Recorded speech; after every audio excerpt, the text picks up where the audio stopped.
Você consegue diferenciar na Bíblia o que é para judeus e o que é para cristãos? Livro de Atos capítulo 1. Comentário de Mário Persona. Quando Deus escolheu os israelitas no Antigo Testamento, era como se ele estivesse pegando uma amostragem da raça humana para tratar com aquela amostragem que representaria então toda a raça humana. E ele deu uma lei para essa amostragem, ele deu preceitos e eles falharam. E ali estava representada toda a raça humana falhando também em cumprir a lei, os mandamentos de Deus. Quando nós lemos os evangelhos, nós temos que entender que Deus mais uma vez está tratando com uma amostragem. Ele está tratando com um protótipo. Protótipo de quê? Protótipo de Israel. Mas não mais Israel falho, né? no seu estado de que tenha falhado. Mas agora com um Israel remanescente que aguarda o seu Messias, aguarda o seu rei e anseia pelo estabelecimento do reino de Cristo na terra, para reinar sobre Israel. E é isso que nós vemos nos evangelhos. O grande engano que causa muita confusão, inclusive entre cristãos hoje, é ler os evangelhos como se aqueles homens ali, homens e mulheres, fossem cristãos. Fossem cristãos vivendo na igreja, reunindo-se como igreja. Não, eles eram judeus. Se nós encontrássemos Pedro, Tiago, João na rua, eles seriam tão estranhos para nós como quando nós encontramos, a gente vai no aeroporto, no exterior tem muito disso, em Nova York tem muito, encontramos aqueles judeus com aquelas capas pretas, aquele chapéu preto, aquele cabelo, aquela barba enorme, aqueles rabinos, né, que a gente encontra. Você olha e fala assim, nossa, que pessoa estranha, né? Eles são estranhos, porque eles são judeus, eles seguem o judaísmo.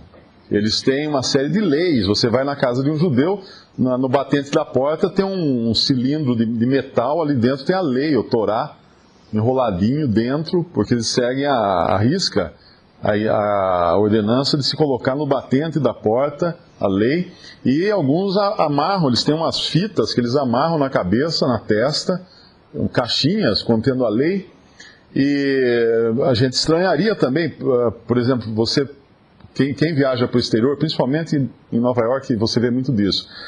Aqueles casais de judeus que são bem religiosos, né? Eles são rabinos, ou às vezes não são rabinos, mas são judeus religiosos, eles usam aquela touquinha na cabeça, eu não lembro o nome daquilo, tem um nome, kippá.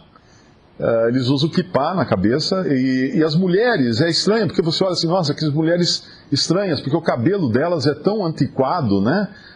Na verdade, aquilo é peruca, porque mulheres judias, isso é um costume moderno de mulher judia mais recente, né?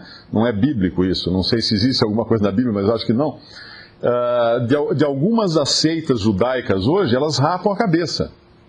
Elas são carecas e cobrem então a cabeça com uma peruca.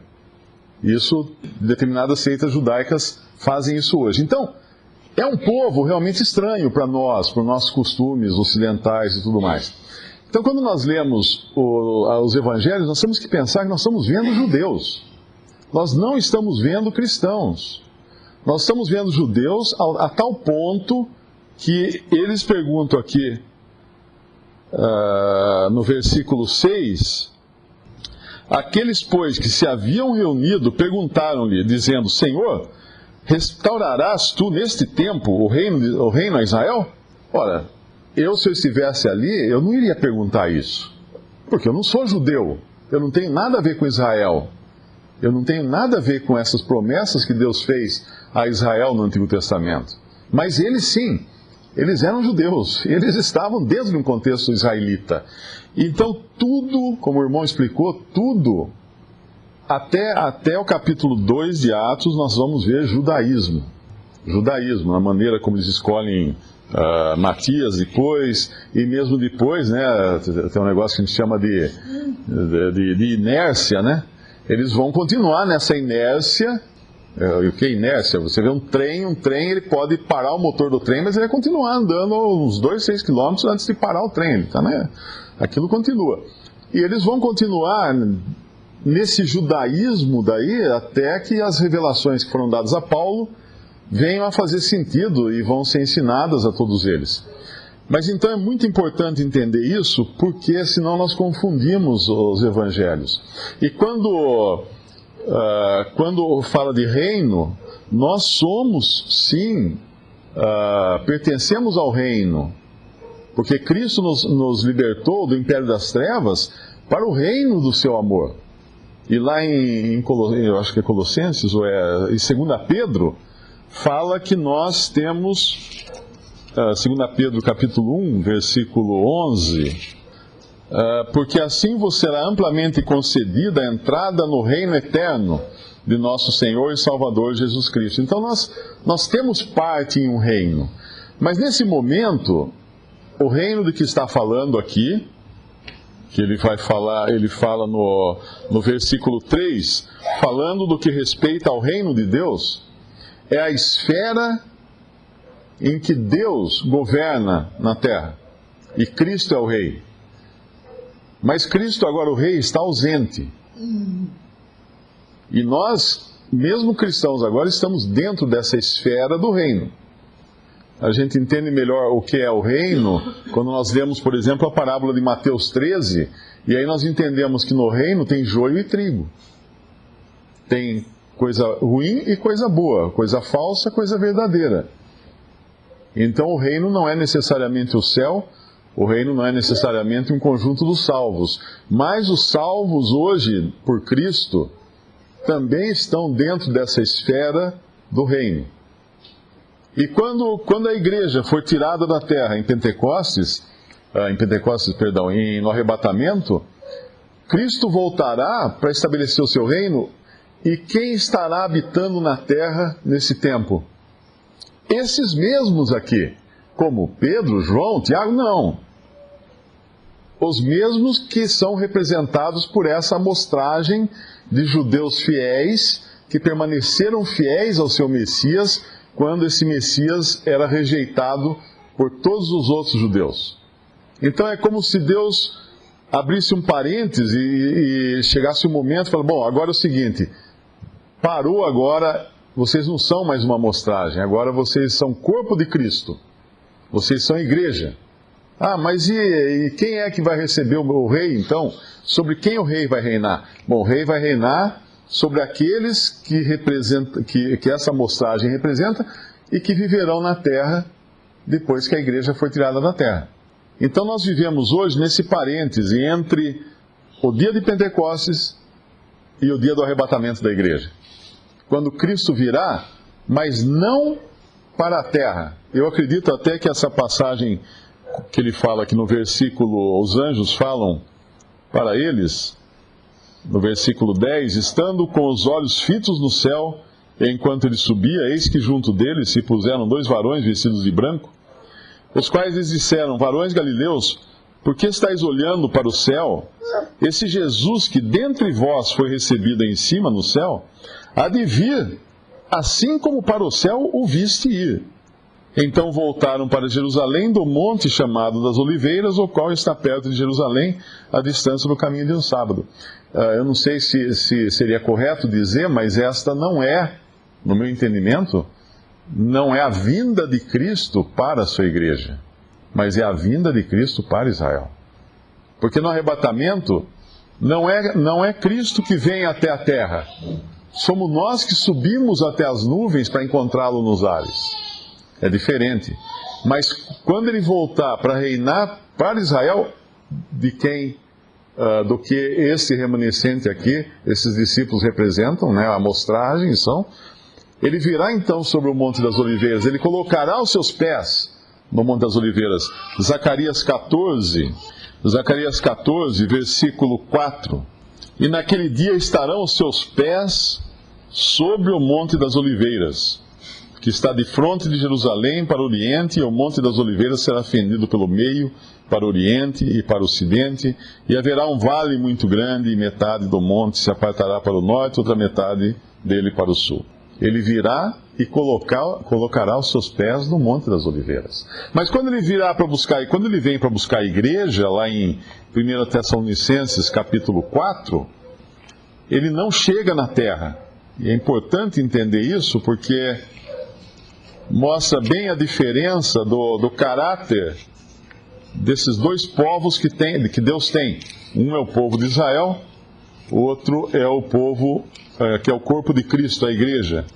1 Tessalonicenses capítulo 4, diz assim no versículo 16: porque o mesmo Senhor descerá do céu, com alarido e com voz de arcanjo e com a trombeta de Deus, e os que morreram em Cristo ressuscitarão primeiro.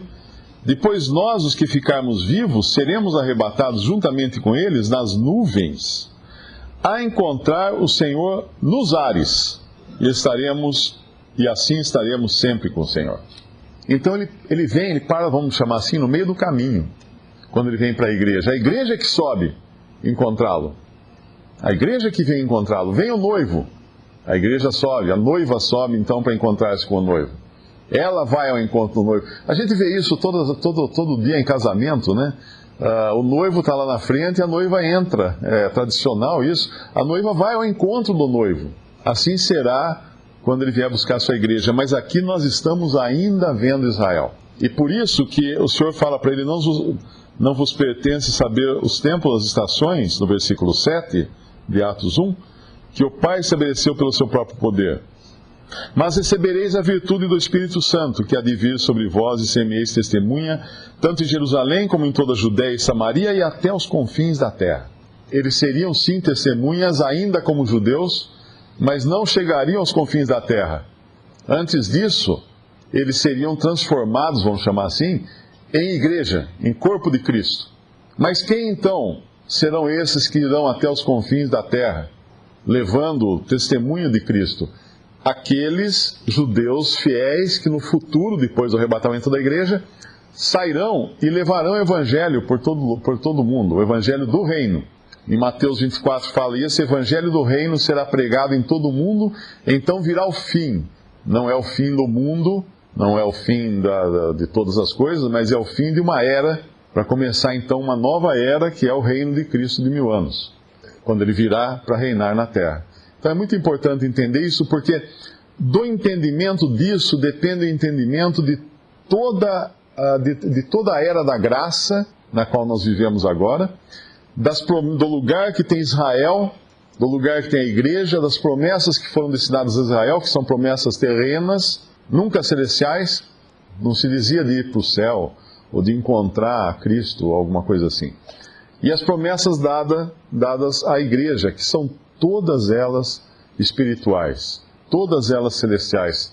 Tendo o que comer e vestir, sejais assim contentes. Isso é o que Deus nos promete aqui na terra.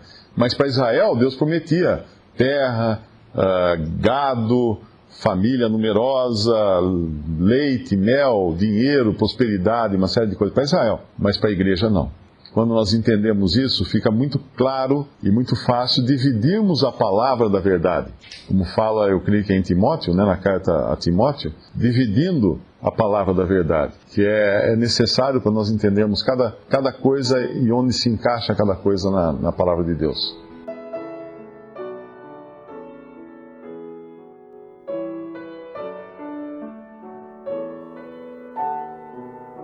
Visite Respondi.com.br. Visite também 3minutos.net.